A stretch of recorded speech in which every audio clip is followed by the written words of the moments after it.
Nou, julle het nou sonder dat julle weet nou eintlik klaar die boodskap bedien, so ek wil nou net gou afsluit, is dit reg so?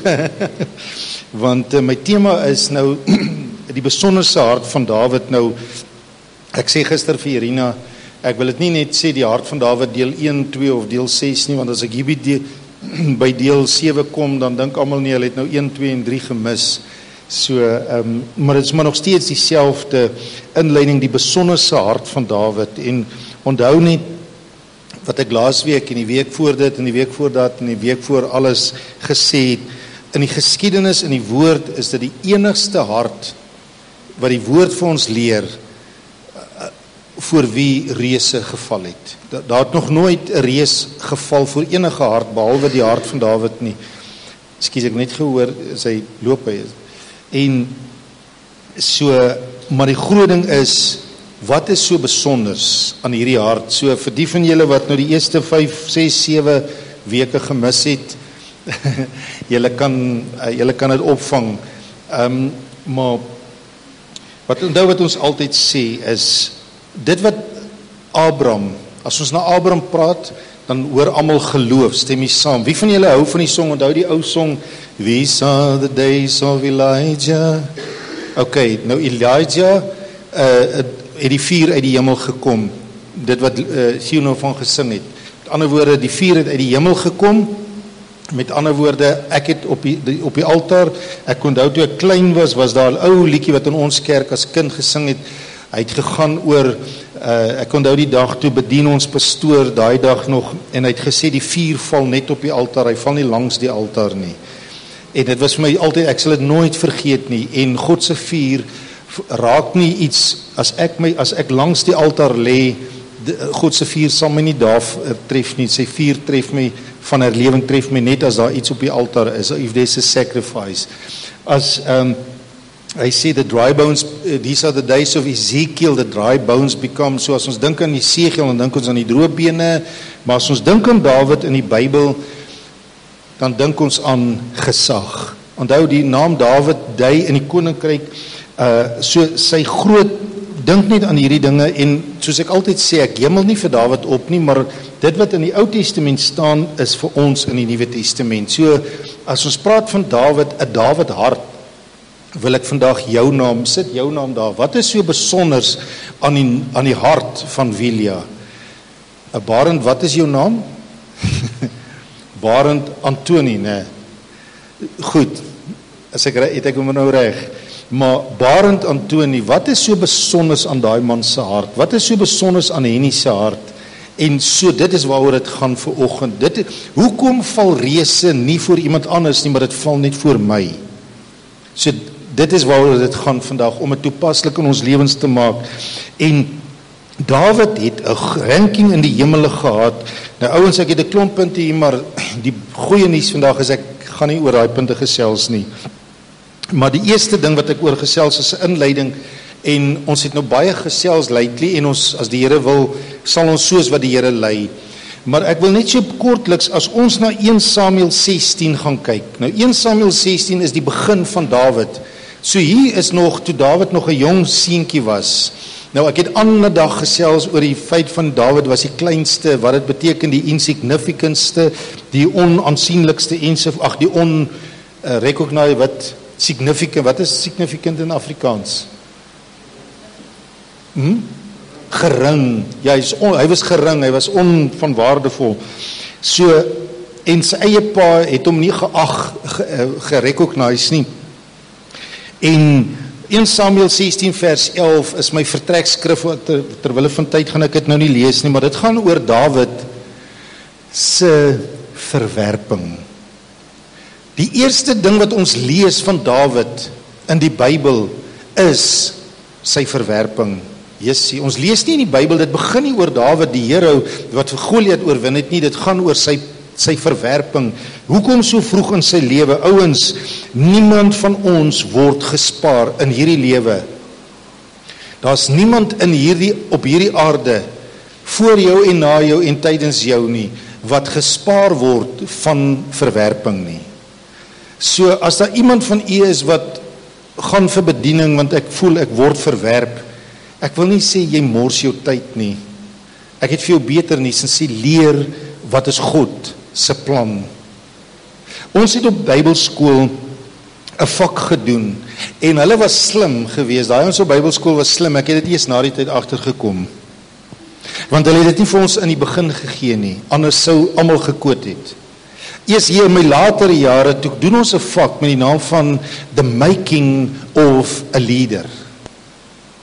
En dis 'n vak wat jou breek. Want dit is 'n vak wat niemand vir jou voor die tyd waarsku en sê, ouens, jy gaan deur toetse.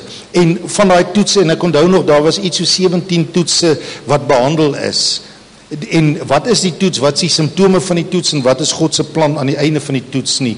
The loneliness test, the frustration test, the misunderstanding test en al hierdie toetse wat jy nie gaan skiep nie. Ek onthou een van die moeilikste dinge in Estienne en hier sit 'n dokter wat die mediese en ons het dit nie geweet nie. Maar in die mediese kan jy nie 'n vak sleep nie. As jy een vakkie dryp, dan moet jy daai jaar oordoen. En dan moet pappa en mamma betaal. So, en dit was vir ons 'n rowwe ene, maar weet jy wat, in die lewe, in the making of a leader, the rejection test, is die toets wat die hardste geskryf word, en jy sal hom skryf en skryf en skryf, en ek onthou nog daai dag, het ek geleer, jy word nie deurgesit nie, die skool sê nie later, hulle sit jou deur om te sê good riddance nie, jy sal hom skryf en jy sal hom skryf totdat jy hom slaag. Nou dis die eindigste deel gewees, maar ouens, kom ons blaai gou saam en na Filippense toe. Nou, jy's dan nou met Dawid besig, maar nou gaan ons na Filippense toe, en ouens, ek is, wat al baie jare met ons saamkom, sal weet, ek het al baie jare lank bedien ek oor hierdie selfde skrif. Filippense 4, wat is Filiese lied? Filippense 4 vers 4 sê, verbly jou in die Heer. Goed, maar ons is nou by Filippense 4 vers 13. Nou, ouens, vers 13, wie van julle kan uit julle koppe uit vir my sê, wat staan in Filippense 4 vers 13? Help my gou, ek is tot alles in staat deur Christus wat my die krag gee. So, ek onthou nog toe ek 'n kind was daar 'n liedjie, ek weet nie of jy hom nou nie, ek is tot alles in staat. Ek is tot alles in staat deur Jesus Christus wat my die krag gee. Goed. Nou ouens, wat sê ou Etienne altyd? Hy sê, as jy wiskunde op skool gehad het, dan sal jy agterkom die lewe begin nie by 13 nie. Maar 13 het 'n 12 en 'n 11 voor hom, stem jy saam? So dis redelike straightforward life orientation. My vrou gee lewensoriëntering by die skool en ek het dit by haar geleer, jy moet kan tel. Goed, dit is 'n basic life principle. So, en wat sê ou Etienne altyd? Hy sê, ons lees die skrif in konteks. Anders staan ons die gevaar om goed uit konteks, as ons net sulke stukke uit die versies uit die Bybel uithaal. Nou Paulus leer ons, hy sê ek het iets geleer, hy sê ek is tot alles in staat en dit is so, amen, amen. Maar vers 11 sê, nie dat ek het uit gebrek sê nie, want ek het geleer. Waar het hy dit geleer? Sê so saam met my, deur die skool van die lewe. 1, 2, 3. Mooi, deur die skool van die Heilige Gees. Ek onthou eendag in my 2de jaar, toe sit ek nog op 'n Saterdagmiddag in die bidkamer aan by die studentehuis en ek het daar geskryf die skool van die Heilige Gees. Toe die Here dit hierdie ding vir my wys. Ek het geleer uit die lewe uit die skool van die lewe. Ek het geleer uit die skool van die Heilige Gees om vergenoeg te wees met die omstandighede waarin ek is. Want ek weet, hoekom weet hy dit? Ek het dit geleer deur die skool van die lewe. Karel het nou vir ons 'n getuienis gegee deur 'n harde skool van die lewe. Wie van u het al harde tye gehad in die skool van die lewe?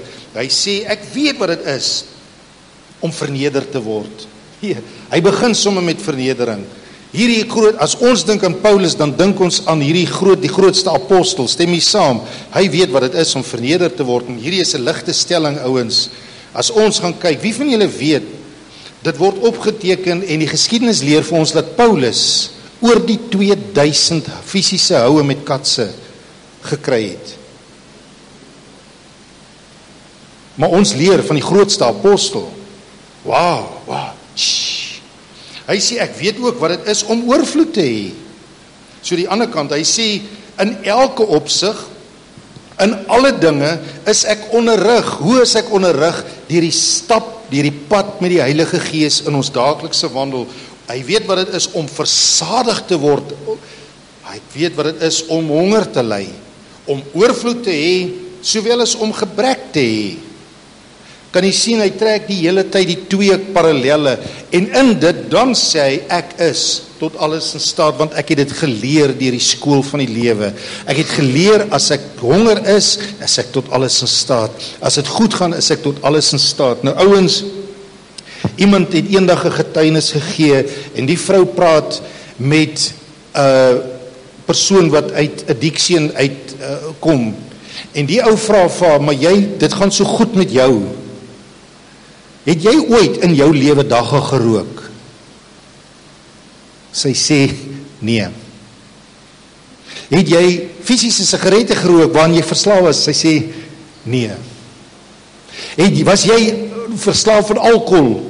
Sy sê, nee. Hy sê, dan weet jy nie wat ek deurgaan nie. Sy sê, ek het erger dinge gedoen. Hy sê, soos wat? Sy vra vir hom, hoeveel tyd het jy? Sy sê, God moes my verlos het, hoor nou gou mooi, van the addiction of myself. And that's the biggest addiction you can have. En dis hoekom God dit vroeg in Dawid se lewe gegee het, dat Dawid vroeg in sy lewe moes verwerp word. Hoekom? Hoor gou die ouens, my stelling is, hoe groter die salwing, hoe groter die verwerping. Hoekom? Om die ek uit die pad te kry. Hoe meer ek besig is met myself, hoe minder kan God deur my lewe werk. As ons kom ons kyk net vandag, en ek wil nou nie 'n politieke bring, ons is nie 'n politieke instansie nie, ons is apolities, maar wie van die weet, as ons na ons regering kyk, dan is dit baie kwaadlik dat ons kan glo dat hulle dinge doen for the benefit of the people. Stem jy saam? Maar as ons na die lewe van Dawid gaan kyk, sal ons sien dat Dawid alles gedoen het for the sake of the people. Hy het homself nooit verryk vir sy eie benefit nie. Hy het sy lewe gegee vir sy gesin, vir sy mense, en dis hoekom hulle hom lief gehad het. Die mense het hom lief gehad, hoekom? Want hulle het geweet, hy is daar vir hulle. Ouens, as ek nou hier vandag, kry my net gou so 'n bietjie jammer. Kry my al klaar jammer, jy weet nog nie eens baie. Okay, dankie. Ouens, picture nou hierso, daar's 'n argument van daarin, ek is dis baie keer op sensitiewe grond, maar sê nou maar, hier's nou 'n pa wat sy kind slegte goedes aangedoen het, en vieslik was met sy kind en alles, en ek, die arme Etienne weet van niks, nou kom daai kind hier in, en ek preek 'n dag van, jy moet jou pa en jou ma eer. Ek weet van niks nie, en daai persoon sê, ag, F jou, stap hier uit en sê, daai ou gaan nie vir my kom vertel nie. Stem jy saam? Maar as jy 'n pa gehad het, wat goed is vir jou, 'n goeie pa, 'n pa wat belê in sy kinders, en hierdie kind weet, dat hierdie pa lê sy lewe af, kom hierdie kind in, en dan preek arme ou Etienne, en hy sê, jy moet jou pa en ma eer, sê die kind, dis vir my nie moeilik nie, yes. Nou ouens, die mense van daardie tyd, terwyl ons blaai na 2 Samuel 24, mag die Here vir u vandag 'n ding hier wys. Nou daai ouens was lief vir Dawid. Hulle het Dawid geag. Dit was en hoor nou mooi, ek maak nie 'n politieke ding, ek moet dit nou nie 'n ding hardklop nie, maar dit is nie totally in teenstelling met die hoeveelheid respek wat mense vandag vir 'n regering het. Die land het soveel agting vir Dawid gehad. Hulle het aan sy lippe gehang vir sy giftings, vir hoe hy musiekinstrumente gemaak het. Wie van die weet, dit staan op in die Bybel, Dawid homself het oor die 2000 musiekinstrumente gemaak. Dawid was gifted, hy was skilled, en dan gaan hy in die veld in, hy wat die koning was, en dan gee hy vir die ouens musiekinstrumente, dan het hy gou vir hulle iets gemaak, dan sê hy, sing tot die Here, en so aan, dan gaan hy aan, Maar nou lees ons 'n ding en die opskrif daarvan in die ou Afrikaanse vertaling staan die telling van die volk en die pes in Israel. Nou wie van julle ken hierdie gedeelte? Ken almal hom, goed. So, daar was 'n pes in Israel. Nou Dawid, die Here deur sy soewereiniteit het 'n plan gehad en God always had a plan and he is sovereign. Amen. Nou, maar so gebeur het dat Dawid die volk tel toe God gesê het hy moenie die volk tel nie. En die straf van God kom op die volk en die mense gaan dood. En Dawid sê in vers 17 sê, toe Dawid sien hoe die engel onder die volk doodslaan, het hy met die Here gespreek en gesê, kyk nie hulle nie, ek het gesondig, ek het verkeerd gehandel. Ekskuus. Maar wat het hierdie mense en hierdie skape gedoen? Hy verwys na die mense as skape, sy herdershart. Laat u hand tog teen my wees en teen my familie. En so gaan dit aan en die profeet sê vir my moet 'n altaar bou, prys en dankie vir jou, dis nogal aansluitend. Maar nou wil ek kom hier by 'n super interessante deel. So kry Dawid die opdrag en hy sê dis nie vir my moeite nie. Dis vir my, ek wil graag aan die Here offer. En hy kom daar in vers 22 by 'n ou met die naam van, ek weet nie of ek dit nou reg uitspreek nie, Arona. Goed. Vers 22. Nou hierdie ou, kom ons lees maar vers 21 af. En Arona sê vir hom, waarom kom kom ons lees maar vers 20 af. Sorry. Toe Arona opkyk, dit was 'n boer, en die koning met sy dienaars op hom sien afkom of oorkom, het Arona uitgegaan en hom voor die koning met sy aangesig na die aarde gebuig. Onthou hierdie ou het respek vir Dawid gehad, want hy het geweet Dawid is lief vir hulle en alles. Vers 21 en Arona sê, waarom kom my heer die koning na sy dienaar? Daarop sê Dawid, om die dorsvloer van jou te koop, om vir die Here 'n altaar te bou, sodat die plaag onder die volk kan ophou. Koning, kom jy na my 'n wurm, kom jy na my 'n strydvoort ou mensie om my gebou, my dorsvloer te koop? Vers 22 sê, maar Arona sê vir Dawid, my heer die koning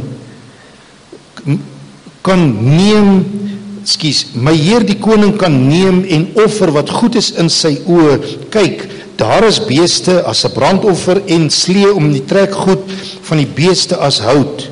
Dit gee Arona alles aan u, o koning. Verder het Arona aan die koning gesê, mag die Here die u God behaag hê in u. Met ander woorde, hy sê basically vir die koning die volgende, hy sê, koning, jy hoef dit nie van my te koop nie. Dit sal vir my die grootste eer wees om dit vir jou te gee. Nou, die van julle wat sê, julle weet wat hier staan, vers 24, moet hierdie vers, merk dit in jou Bybel, maar as een van die mees niceste, significantste eienskappe, wat Dawid se lewe en sy begrip van sy verhouding met God opsom. Dawid sê die volgende, hy sê, maar die koning het Arona geantwoord, nee, ek wil dit verseker van jou koop vir sy prys. Ek wil dit nie, sê saam met my, ek wil dit nie verniet hê nie. Yes. Aan die Here met my brandoffers, en dan merk jy met 'n sirkel daai woordjie offer. Sy brandoffers bring nie. Dawid het die dorsvloer met die beeste gekoop vir 50 sikkels silwer. Nou as jy gaan kyk in die geskiedenis, is 50 sikkels silwer 'n baie duur prys. Inteendeel, Dawid het vir hom eintlik, as jy gaan kyk daar in die valuta van daai tyd, het Dawid vir hom ver oor prys betaal. Wat doen baie Christene vandag? Hy soek of 'n ding verniet, of as hy 'n ding kan, as hy vir iets moet betaal, dan sal hy sê, maar hoe kan ek jou knyp? Kan ek bietjie afslag kry? En Dawid kom en hy sê, ek wil dit nie verniet hê nie, ek wil dit nie normale prys hê nie, inteendeel, ek betaal dit vir jou vir overpriced. Ouens, Dawid, dan verstaan ons hierdie goeie pa wat in sy kind belê het, 2 skrifte, Spreuke 11 ek het dit nou nie daar geskryf nie, maar julle kan dit net op julle eie, skryf al by, Spreuke 13 vers 11 en Spreuke 14 vers 23 sê, goed, wat ek verniet kry, mors. Dit gaan verlore. As ek betaal vir iets, dan bly dit staan. Nou Dawid het dit deur die tyd al geleer, en hy het sy kind geleer, en hy het gesê, luister, jy kry nooit 'n ding verniet nie, betaal daarvoor. Nou die dag daar by die gym, toe hyg ek, en toe dink ek by myself, Etienne, en jy betaal om dit te doen. Dis nie eens vir niemand betaal jou nie, jy betaal om te gaan hyg. Well, stupid, nee. Ouens, nou, 'n offer is nie 'n offer as dit jou nie iets kos nie. Ons het vanoggend gesing, Don't Stop Praying. Ouens, mense in die moderne Christendom weet nie meer wat dit is om aan te hou bid. Ek weet nie wie was dit, een van die, of dit Spurgeon was, of een van die prins van predikers vroeër tyd, wat gepraat het van kniegdruppels. Wat gesê het, totdat die knieë nat word. Ek dink dit was een van die groot manne van God wat gesê het, hy het nie eelte op sy hande van harde werk nie, maar hy het eelte op sy knieë van voor die Here bid, en nie ophou bid totdat die deurbraak kom nie. Ouens, Dawid leer ons 'n woord, hy sê, a sacrifice of praise. En daai woordjie sacrifice het ou Etienne al tot vervelings toe gesê, is die Hebreëse woordjie tauda. Okay, offer moet jou iets kos. Dawid sê, ek vat soek hierdie ding verniet nie, dis 'n beginsel, want in my verhouding met die Here weet ek geleer, as ek 'n ding verniet kry, dan hou dit nie. Die woordjie tauda, het jy hom daar so, okay, die Hebreëse woord vir die woordjie loof die Here o my siel, a sacrifice of praise, het Dawid gesê, is die Hebreëse woordjie tauda, wat beteken om die Here te loof, al voel ek nie so nie. Nou dit is a sacrifice of praise. Nou ouens, baie keer kom mense, het net 'n gemak, nou ek gaan dit nou onthou, hoekom vas mense? Dit kos jou iets. Stem jy saam? Dit kos vir my partykeer baie meer. My vrou kan maklik vas. Ek struggle, maar ons is amper daar. Goed, ouens, ons het in kerk geleer, hierdie uitdrukking wat sê, convenience versus conviction. Sê gou saam met my, convenience versus conviction. Nou ouens, ek onthou, wat ek geleer het, is, die gevaarlikste ding wat jy kan wees, is om aan te sluit by, in aanhalingstekens by 'n kerk, for convenience sake. Dis so, dan kom kritiek in jou hart, want dinge is nie soos wat ek daarvan hou nie. 'n convenience store kan jy instap, want hulle gee hulle daarvoor uit. But in the body of Christ, there's nothing like convenience. It's conviction. Ek is by 'n gemeente because of my conviction, omdat dit my visie is, omdat dit my hart is. Die skrif sê nie verniet wat God in die kleine sien. Die prys wat ek in die kleine betaal, sal God in die openbaar vergelde. Nou ouens, ek onthou net, en ek is amper klaar, glo of nie. Toe ek klein was ek in die sonnaarskool, en ek dank die Here daarvoor. En ons, die dag, ek onthou altyd, was dit in die gebruik in die kerk waar ek was, in Sasolburg, was die sonnaarskool altyd voor kerk gewees. So ons was voor kerk daar by die sonnaarskool gewees. Ek was klein, en die dag, toe het die pastoor van die gemeente want ons het altyd in sulke klassies opgebreek, en hy het die dag gesê, nie, hy wil met almal praat, en toe kom hy, en hy vertel ons 'n storie. Nou die krag van storievertelling, stem jy saam? Veral vir 'n kind, en ek onthou die dag, ek het daar so gekyk, so op die houtbanke, my voete so geswing, en ek kyk, en hierdie pastoor vertel 'n storieetjie, wat my lewe bygebly het. Ek het jare later eers by die Here uitgekom regtig. Ek het jare later eers regtig kragdadiglik tot bekering gekom. Maar daai storie het by my vasgesteek, en hy vertel die storie van die twee ouetjies wat speel. Nou wie van julle toe ons klein was, het sulke diertjies gehad, 'n leeu en jy het so kraaltjie gehad met beeste en dan jy skape en alles daar gehad. Wie van julle, ek onthou nog, ek het verskriklik lekker met dit gespeel. Dit was nou my stukkie plaas. En hy vertel dat hierdie twee ouetjies speel met daar. Hulle het toe nou ook geleer en die een sê vir die ander een van die predikant wat nou gepraat het van 'n offer om aan die Here iets te offer en toe geleer van Abraham wat vir Isak geoffer het en jy moet altyd iets offer aan die Here. En ek onthou nog, hy vertel die storie van hierdie klein skapie. Dit was so van hierdie plastiek skapies wat hulle worshond beet gehad het. En toe het hy hom gekou en jy kan nou moes nou maar dink daar's 'n paar bytmerke in en die een beentjie is toe nou afgekou. En hulle speel toe nou om aan die Here iets te offer en hierdie ouetjie sê vir sy maatjie, hy sê daai ene wat so stikkend gekou is, ek dink kom ons offer hom aan die Here. Ons speel 'n bietjie offer. En ek onthou nie, dit het by my bygebly, die krag van storievertelling, toe daai pastoor vir ons vertel het van, dit is nie die offer nie. Ek gee nie iets om van dit ontslae te raak nie, dis nie saad nie, dis nie 'n offer nie. 'n Offer kos jou 'n prys. En dit is hoekom die kinders se gebreekte skapie, dit is die Irina vra my nou, maar wat is dit nou? En ons kinders het nie 'n gebreekte skapie gehad en so. By elk geval ouens, ek wil vandag sê in my lewe, nie 1 of 2 of 10 of honderde kere nie, kan ek vandag vir u sê, die beste getuienisse wat ek in my eie lewe beleef het en ek glo in u lewe en in baie mense se lewens het gekom van 'n offer in 'n tyd wat jy die minste so gevoel het. Irina sal dadelik weet, ek het daar nie eens gesien nie, maar daar was een aand toe ek eendag in Walvisbaai en daai aand het 'n gemeente in Swakop my gevra om daar vir hulle lering te gaan gee oor 'n spesifieke iets. En daai oggend toe loop alles wat kan skeef loop skeef. Ek weet julle weet nie hoe voel dit nie. En ek is nie gesond nie en die ergste is ek kan nie onthou of Rodey of Estian nog, want hulle was baie klein, maar die kinders is nie gesond nie en die ergste van alles is toe is daar iemand in die gemeente nog met 'n stupid issue. In my oë voel dit so. En wat nou sommer net in my oë nou, hoekom dit nou, hoekom dat nou het van julle al dalk so gevoel.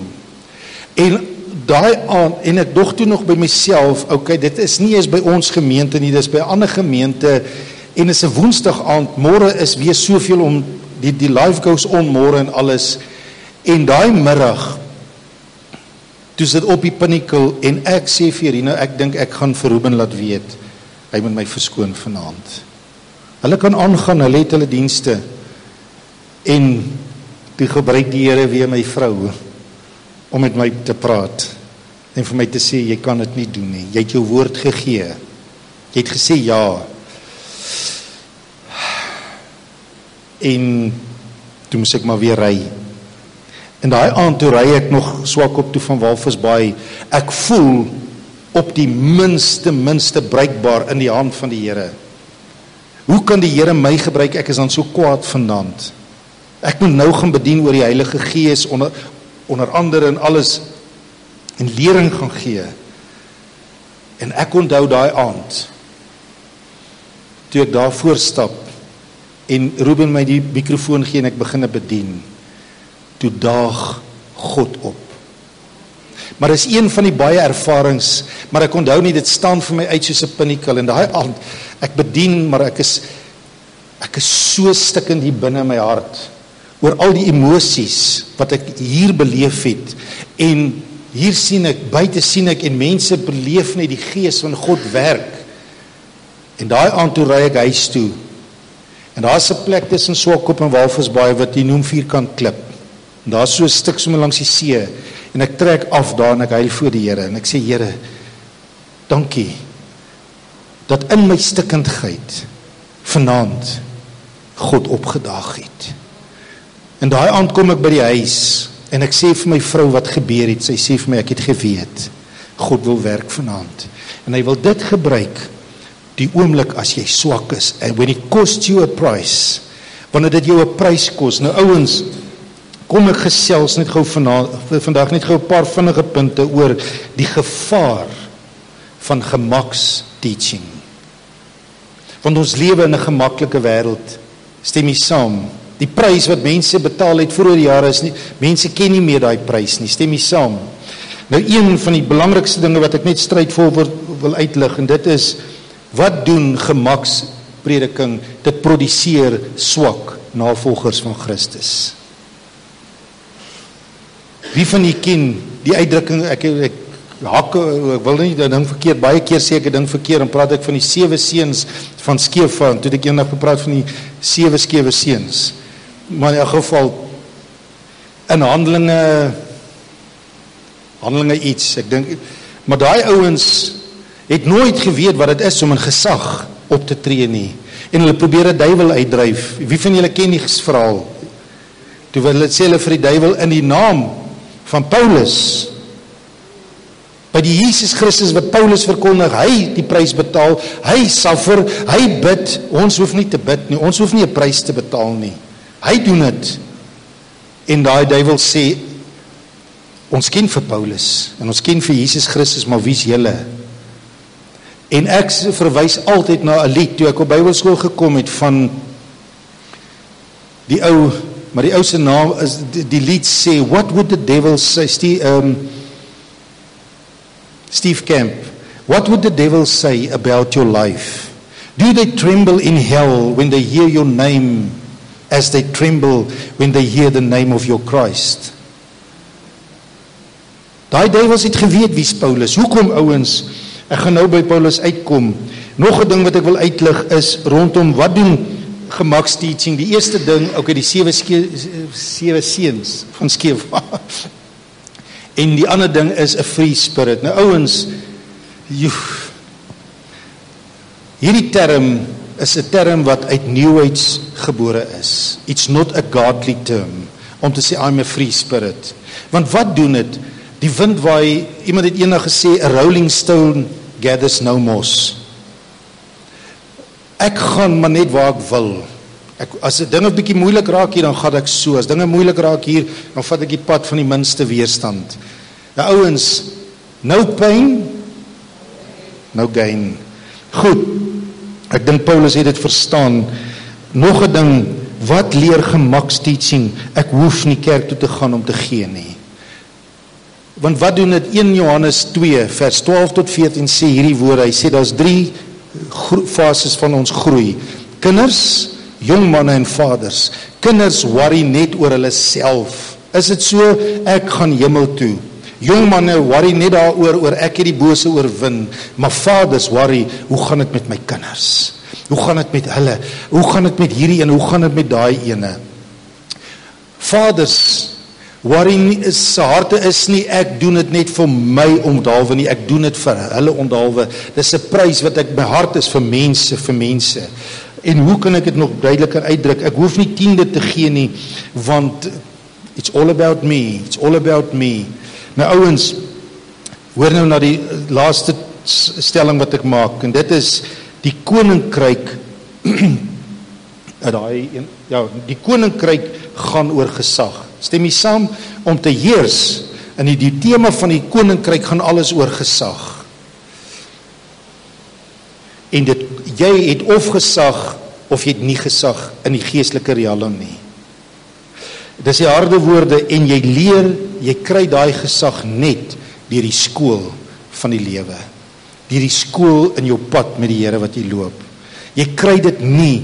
Ouens, ek het in Otjiwarongo onthou ek gitaarlesse gegee in Vryburg al, en ou leer dit om te gee, en het geadverteer om vir beginners, vir advanced klasse te gee. En een van die moeilikste dinge wat ek gesien het in studente is, hulle wil die teorie leer, maar hulle wil nie oefen nie. Daai skill om self te oefen, ek kan dit vir jou leer. Hierso sit iemand wat gitaar speel. Ek meen almal van u wat gitaar speel of iets doen, sal weet. Jy kan die teorie kry, maar as jy nie oefen, kan jy nie. Ons kom eendag in toe ons nog in Bloemfontein gebly, die vrou wat vir Irina geleer het, die dwarsfluit gegee het, hulle het in die, wat is daai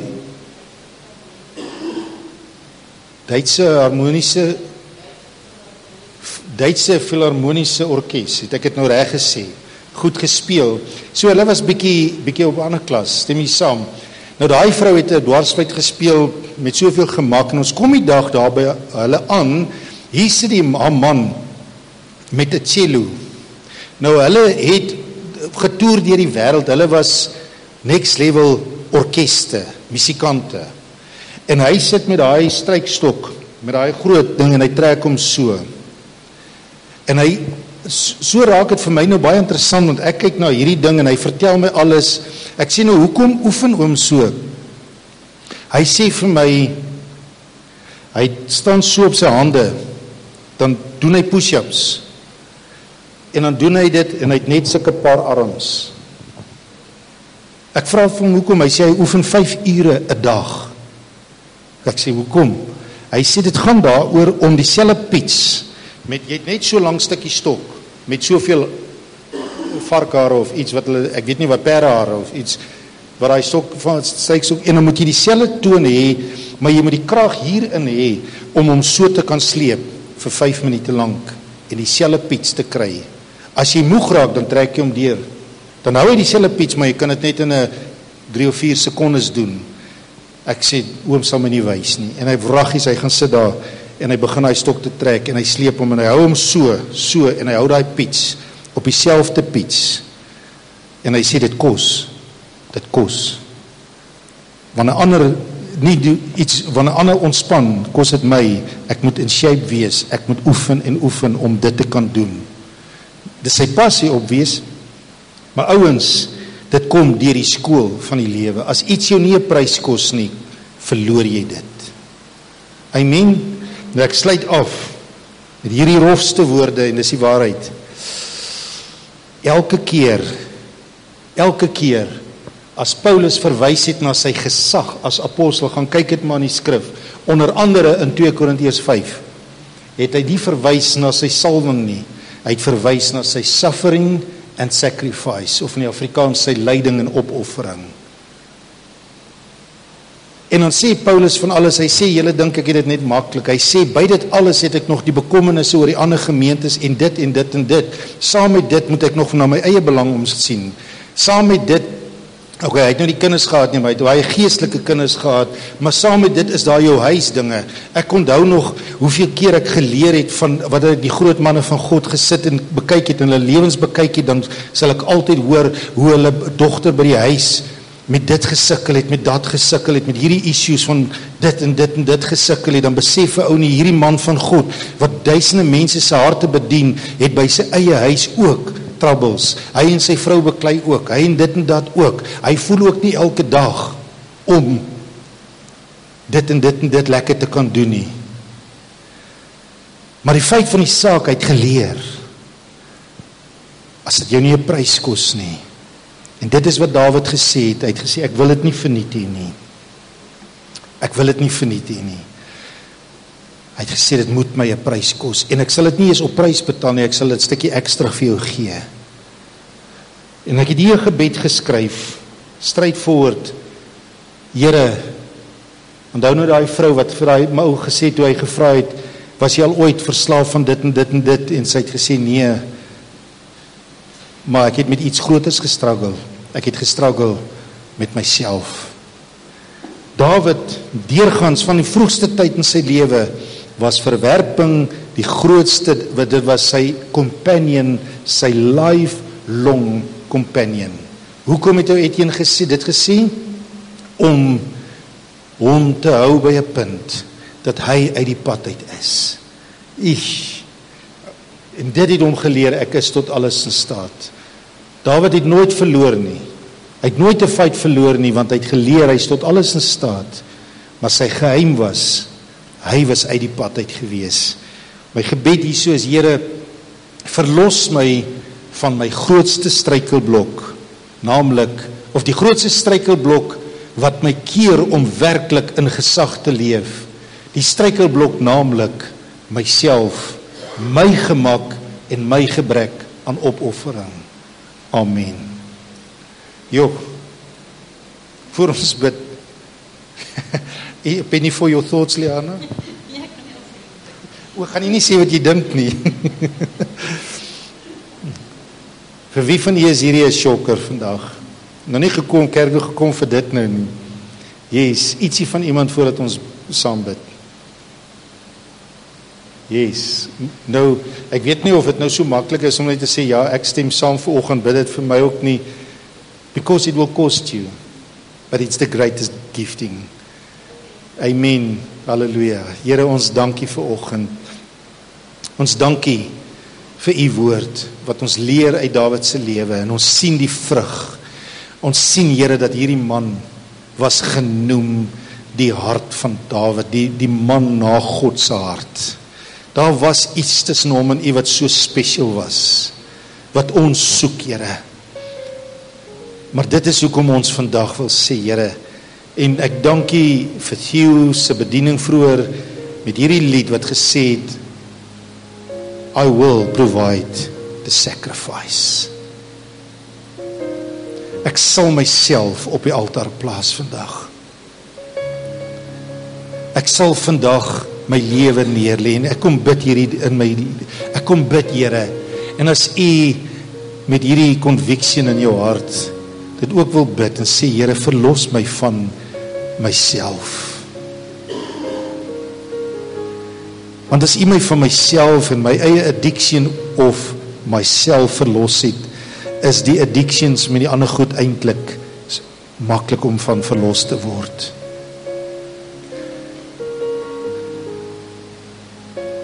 Here, Salomo moes opwees sy pa dopgehou het. Toe hy hierdie beginsel uit sy pa geleer het, want hy het dit nie net in sy eie lewe geleer nie, hy het nie net in sy eie lewe geleer dat goed wat verniet gekom het, gaan maklik weer, dit verloor maklik nie. Hy het ook die prys gesien wat sy pa opgeoffer het. Hoeveel keer het hy nie gesien dat sy pa maar mense vergewe het nie.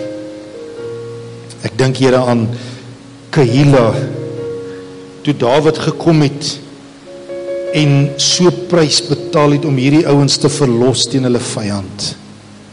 En hy het so hard geveg om hulle vry te maak, en in plek van 'n dankie, toe verraai daai selfe klomp mense hom. En hulle draai teen hom. En hy het net vergewe en gesê, Here, as ek dit vir u kon doen, is dit my grootste vreugde. As hy in die pad was, as hy so besig met homself was, sou hy wraak wou neem. Maar ons dankie. Ons het ander dag gepraat van die dag toe Dawid u nie geraadpleeg het nie, en toe wraak wou neem, en tog het hy hom gekeer. Dankie, Here, Andre het vanoggend, toe hy gepraat het, het hy gesê, daar's genade.